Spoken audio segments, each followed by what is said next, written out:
സംസ്ഥാന civil supplies corporation നെൽകർഷകരുടെ കാര്യത്തിലുള്ള ധാരണാപത്രം ലംഘിച്ചതായി പരാതി. നെല്ല് സംഭരിക്കുന്നതിന് കേന്ദ്ര സർക്കാരും സംസ്ഥാന സർക്കാരും തമ്മിൽ ഒപ്പുവെച്ച ധാരണാപത്രമാണ് സപ്ലൈകോ ലംഘിച്ചതെന്ന് കർഷക സംഘടനകൾ ആരോപിച്ചു. ധാരണാപത്രപ്രകാരം പ്രവർത്തിക്കേണ്ട സപ്ലൈകോ അതിനു വിരുദ്ധമായി പുതിയ മാനദണ്ഡങ്ങൾ നിശ്ചയിച്ചിരിക്കുകയാണ്.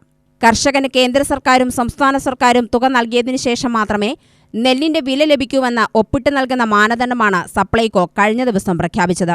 സർക്കാരുകൾ തീരുമാനിച്ച വിഷയത്തിൽ സപ്ലൈകോയ്ക്ക് മാറ്റം വരുത്താൻ അധികാരമില്ലെന്നും കർഷകർ പഴയ രീതിയിൽ രജിസ്ട്രേഷൻ പുനഃസ്ഥാപിക്കണമെന്നും അല്ലെങ്കിൽ കർഷകർ പ്രക്ഷോഭത്തിനിറങ്ങുമെന്നും ദേശീയ കർഷക സംരക്ഷണ സമിതി, കേരള കർഷക ഫെഡറേഷൻ എന്നീ സംയുക്ത പ്രസ്താവനകൾ അറിയിച്ചു. യോഗം PC ജോസഫ് ഉദ്ഘാടനം ചെയ്തു. കേരള വിദ്യാർത്ഥി കോൺഗ്രസ് എന്ന സംഘടനയുടെ പ്രസിഡന്റായിട്ട് പ്രവർത്തിക്കുന്ന കാലമാണ്. അന്ന് ദേശീയ കർഷക സമാജത്തിനും ഈ ചിറ്റൂര്, കൊല്ലങ്കോട്, ആലത്തൂര് മേഖലകളിലൊക്കെ വിദ്യാർത്ഥികളെയും സംഘടിപ്പിച്ചിട്ടുണ്ടായിരുന്നു. അന്ന് ചിറ്റൂരിലെ ഗവൺമെൻറ് കോളേജിൽ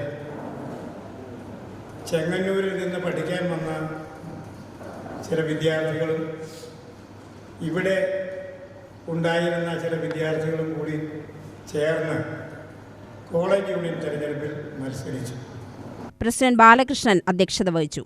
advocate PC Sivasankaran, Pandiyode Prabhakaran, K Jayaraman, CR Rajesh, Sreeramakrishnan, KK Riju എന്നിവർ പ്രസംഗിച്ചു. UTV news, Palakkad.